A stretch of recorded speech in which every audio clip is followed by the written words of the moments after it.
In part 4 of lecture 4, we will discuss ambiguous grammars and look at a sample grammar. Programming languages typically have an order of precedence for operators. This is only natural because in the way we write expressions, whether they're logical expressions or arithmetic expressions or string expressions, we typically do have a sense of precedence in terms of the operators that we use. It becomes very helpful if we can actually encode these in the grammar of the language. Let's take a look at one example of this in Pascal. Pascal only has 4 different levels of precedence. At the highest level are the unary operations, unary plus, unary minus, and not. Then it has the multiplicative operations, time/div, which is for integer division, mod, which is modulus. It also throws in and, even though it's a logical operation and not an arithmetic operation. Then you have plus minus for addition, subtraction, and or. And then you have the various relational operators. What this ends up doing is it complicates things a little bit because now it means that we sometimes have to use parentheses in places that we wouldn't in other languages. But it's useful for our purpose because it's a very simple order of precedence. To put this in the form of productions, we'll start with our highest level of precedence. And we'll take factor derives unary operator unary factor, or simply unary factor. Now let's look at the next highest. Term derives term multiplicative operator factor, or simply factor. Now we go to the next highest level, and we now have expression derives expression additive operator term, or simply term. Lastly, we now have relational operator derives relational expression, relational operator expression, or expression. Now, the one thing we need to add at this point is a production defining what a unary operator is. And this will be unary factor derives identifier, constant, or relational expression.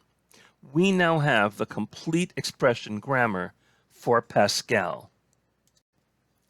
In general, what we'll do is we can start from the lowest order of precedence and work our way to the highest in this kind of fashion. Expression A derives expression A, operator A, expression B, or simply expression B.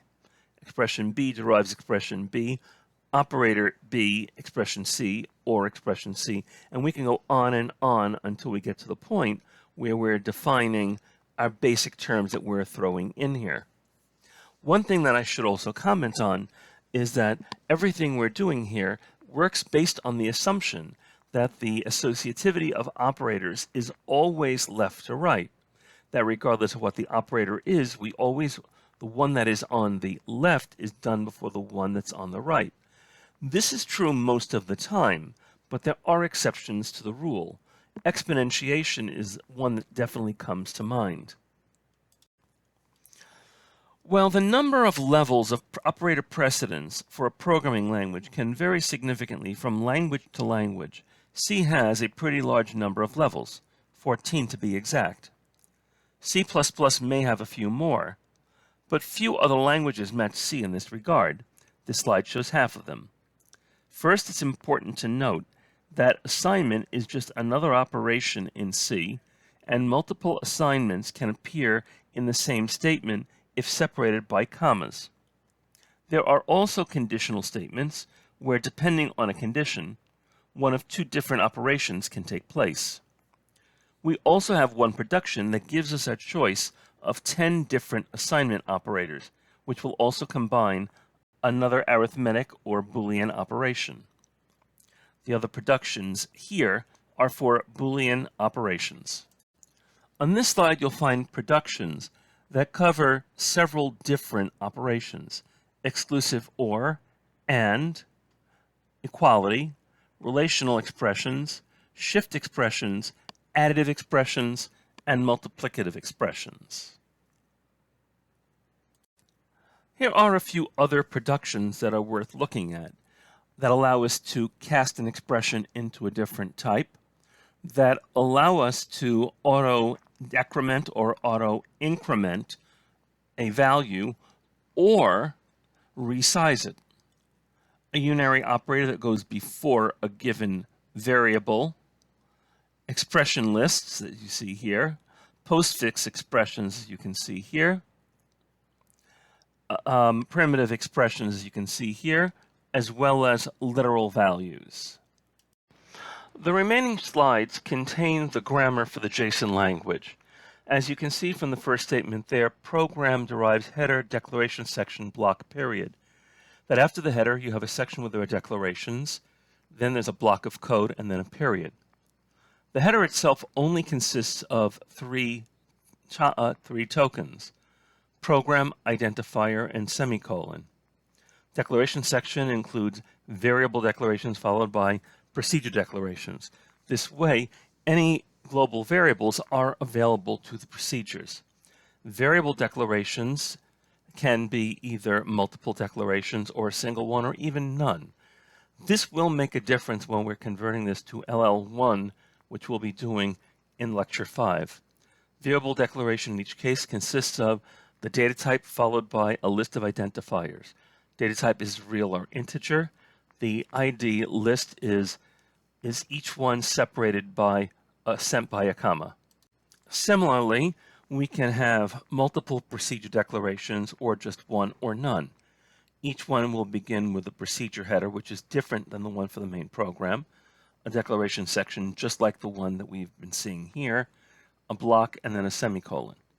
The procedure header consists of the word procedure, the name of the procedure, and a parameter list, and a semicolon at the end of that.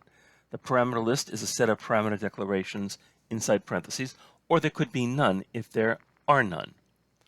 Parameter declarations can appear as many as necessary, but once you have the parentheses there, it assumes that there will be at least one.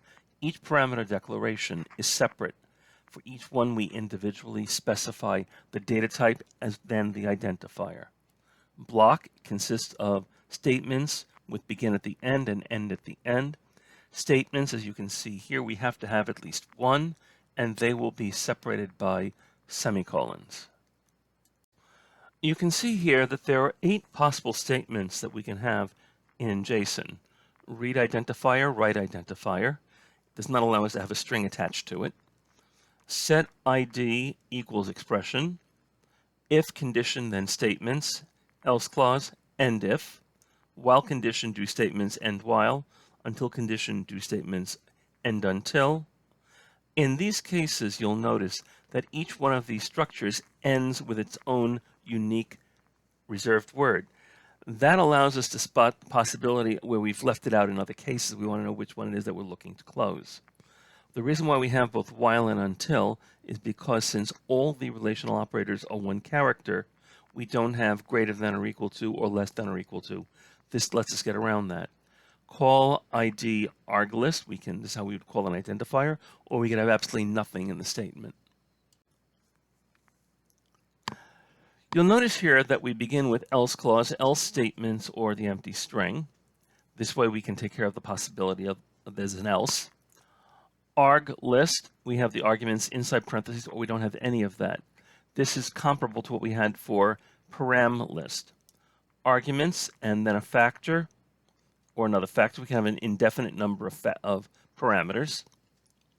Condition, expression, relational operator expression, and here you see the rest of the expression grammar, including definitions for what our relational operators, additive operators, and multiplicative operators are.